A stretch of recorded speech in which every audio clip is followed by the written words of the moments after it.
everyone, this is Marcos Casiano, and I'm here to tell you about the story, the time I went to the White Sox victory parade back in 2005, and what happened and how I actually got into the parade and how I was able to photograph everything from bus number 6. There were 6 buses lined up at the stadium and I got on bus number 6. So this is the story of how I got on there. So back in 2005, I hadn't been in photography that long, but I'm a big baseball fan.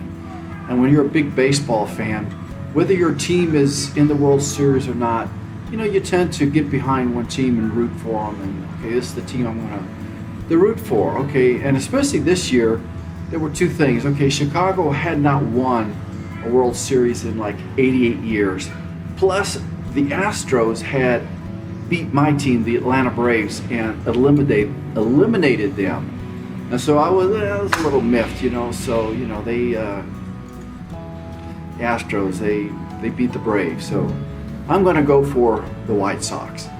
One factor too was, you know, I kind of like the White Sox. I had been to US Cellular Field the year before. I saw Frank Thomas hit a home run, and the White Sox actually, this year, I don't know how long he was with them, had Jermaine Dye. They had signed Jermaine Dye, who was a former Atlanta Braves player. So I thought, okay, there's a Braves player on the White Sox team, so I'm gonna root for them. So as it happened, as we were getting closer and closer, I had a trip already planned to Chicago, and I thought, you know, maybe I should check online. You know, this is 2005, so I had dial-up. So I'm thinking maybe I should check online what tickets were. Well, it took like about an hour as the dial-up thing is going. I think in the meantime, I remember I have a friend from Chicago. His name is Dennis. And I said, man, I'm going to be in Chicago. I'm going to try to get tickets to the World Series. He goes, man, the World Series is going to be over. You know what I'm saying? He says, you're going to only get tickets to the Blackhawks game. The Sox, they're gonna sweep the Astros. So when you get to Chicago, there's not going to be nothing left. Get a Blackhawk ticket. So okay, thanks, Dennis. So anyways, I get to my hotel. I think this is the 26th of October. I don't remember what day of the week that was. And I'm talking to a guy at the hotel, and he gives me a paper or something, and we're talking because in the paper it said that they had moved the parade up a day, which was good because now the next day was going to be the 28th. And so I thought, well, that's great, you know. And I think I remember the concierge or somebody at the hotel even gave me a map, told me which stop to get off of on the L. And I thought, oh, okay, that's great. You know, I'll go early. And I remember I bought a one-way ticket on the L because I was just so excited. I was like, I didn't want to fool with buying round trip, which in hindsight it was good. I saved like $1.75. So I get my ticket. You know, I wake up, I'm excited. I get on the L. I'm going to the stadium, and when I get off at my stop, you know, there's the stadium in front of me. And it's like, wow, there's the stadium. It had a big sign on it, you know, Chicago White Sox, US Cellular Field. And I go, wow, this is going to be, you could already feel the excitement. I can already feel the excitement as I'm walking to the stadium, because at this point, what I mean walking was the position where the guy had told me which would be good, where the parade route was going to be. I scouted it out, but I was there early. I tend to run early for everything that I do. It's just a habit of mine. And so I thought, you know what? I'm going to go to the stadium. It looks like there's some people milling around the stadium. So I'm walking to the stadium, you know, as you're getting closer to the stadium. There's a part of the stadium that, you know, you can't bring a car in, or people aren't allowed to. You know, this is like where once you get in the stadium, people walk around and everything.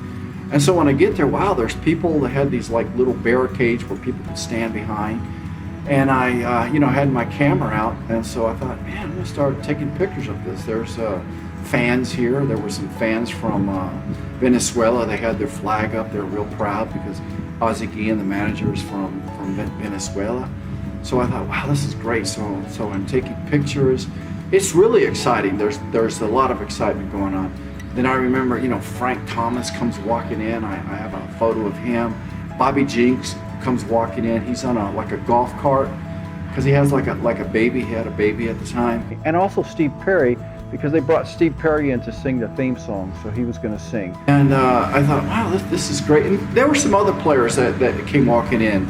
I think I saw Tim Raines, and a lot of the other players maybe had gotten there already earlier, and so I didn't see them until later into the parade.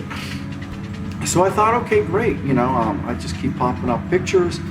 And then, a security guard comes out, because like there was these barricades. He has a little chain link fence. And he goes, okay, everybody, all the photographers, you can come on in, let's line up, let's get on the buses. And I'm thinking, okay, I need to go back out to the street, because he was referring to the MLB photographers that were there. Some guy in the crowd, he doesn't shout at me. Some guy in the crowd says to me, hey, they're calling for you to go over there. And I'm like, oh, yeah, you're right. Because, again, this is 2005, and this is the camera I use. It's a digital Rebel at the time with a 28 by 300 lens. So if you kind of looked the part back then, especially, now there's a lot of people who have professional looking cameras. So, I looked the part. It's 2005. The guy says, they're calling for you. I said, yeah, I'll be right there. So as I get through this barricade, it's like the first thing I have to get through. I thought, wow, I'm kind of like halfway in, and I'm thinking, I'm going to take pictures here, because by this time people are coming in. There was a guy, I don't know who he is, he works for the club, he wasn't a player, had the World Series trophy in his hand. And next thing I was like, hey buddy, stop, I need to get a picture of that. And before I knew it, because I had a camera and I was back there, people were like, whatever I said, they would do. It's like all of a sudden I have this power to take pictures, and people will stop.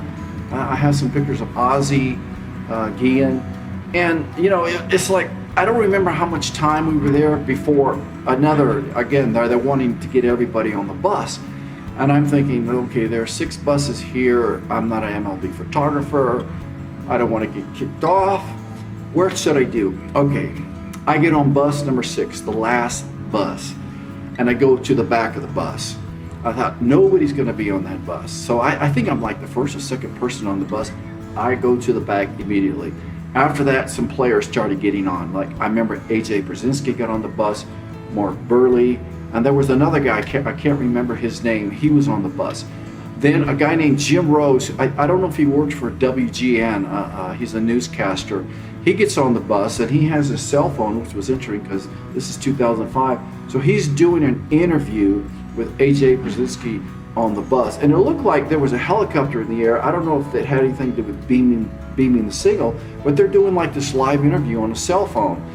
Which was pretty cool for back then in 2005. Okay, the buses start rolling, and I'm like thrilled to death. I first of all, I can't believe I'm going to be in the parade. Yeah, I'm going to be in the parade. The first thing I thought of was, I got to call Dennis. He's not going to believe this. So I call my friend Dennis, big Chicago White Sox fan. I tell him, Dennis, I'm in the parade. I'm on bus number 6. You ain't going to believe this. He didn't believe it. He couldn't believe how I did it and how I got on. We talked for a few minutes, because I said, Dennis, I got to go. I got to start taking pictures. I didn't want to, because Dennis likes to talk a lot, and I didn't want to talk the whole time and miss out on this once in a lifetime opportunity.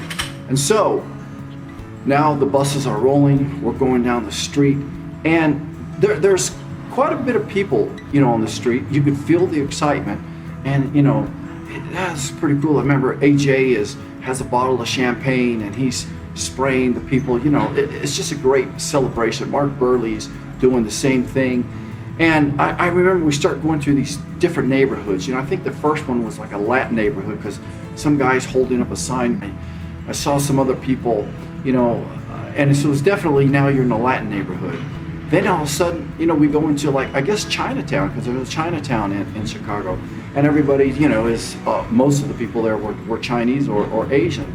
And they're happy, they're thrilled to death, And so the parade is moving on. Now we come into the downtown part. I don't remember the name of that main street.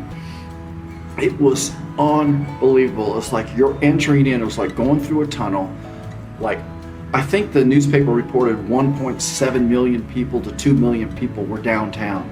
Unbelievable. Confetti flying from up above. People hanging out the windows, waving at you, And I remember, because I had my camera as I'm shooting from the bus, you know, people would see me and they would like pose. And I remember one guy, he holds up his hat, you know, like they're wanting me to photograph them, you know. And so, yeah, that's what I'm here for, to photograph you. Yeah, that's why I'm on the bus.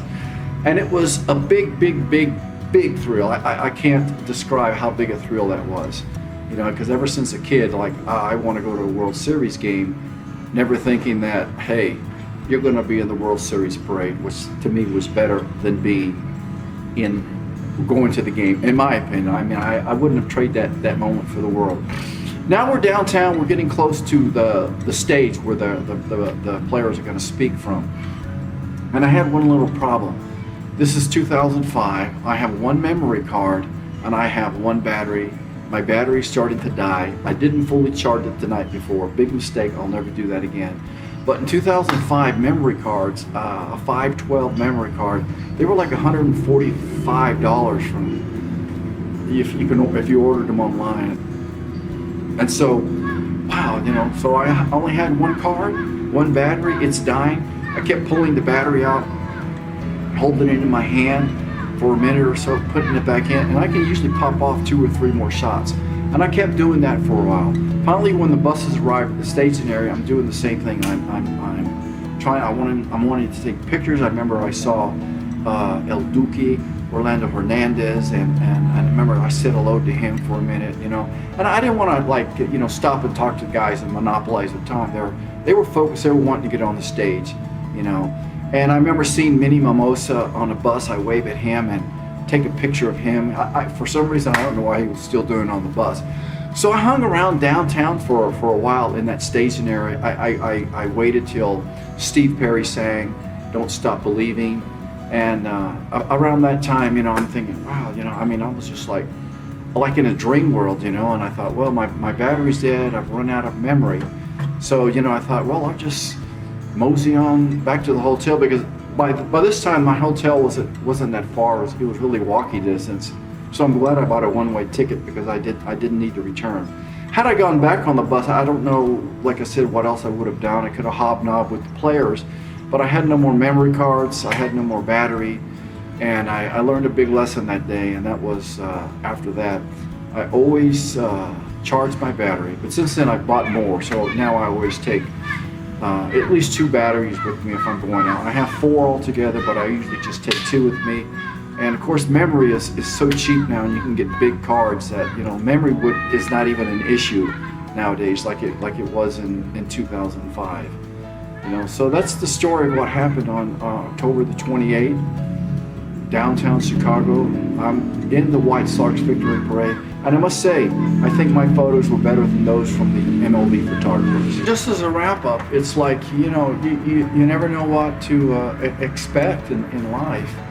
The lesson I learned was I expected to go out there just to pop off a few frames, watch the parade, never expecting I would be in the parade taking photos of all these players. I mean, in the sports world, this was like the biggest event of the day, probably on ESPN, you know, White Sox victory parade, you know, in the paper. So actually, I think later that day, and the next day I went and bought this hat, I think $10. But anyways, that's my story. I hope you enjoy it. You know, I hope somebody will enjoy it. And, you know, another thing, if somebody happens to watch this video and you're in one of those photos, leave me a comment and say, hey, this is such and such, you know. Because I'm always curious about some of these people who I photograph, like the one young lady has the Paul Konerko jersey on. I remember her, and some other people, and I'm just always curious who these people were. If you happen to see yourself, leave me a comment, say, hey, that's me, my name is whatever, you know. I'm just curious, you know, if anybody that was there that day. I mean, this is 17 years ago, and I'm sorry, I feel bad that it's taken me this long to make this video. I thought that I had always had an idea of doing something like this, but going back, you know, 2005 and all that, I didn't really have a video camera. You know, video and photography hadn't merged yet into one unit. You know, I mean, this is just a camera just takes stills, you know. Now I have another camera, and it does both. And so that's my story, and I hope you enjoy it. All right, we'll see what happens in the 2022 baseball season. Bye-bye.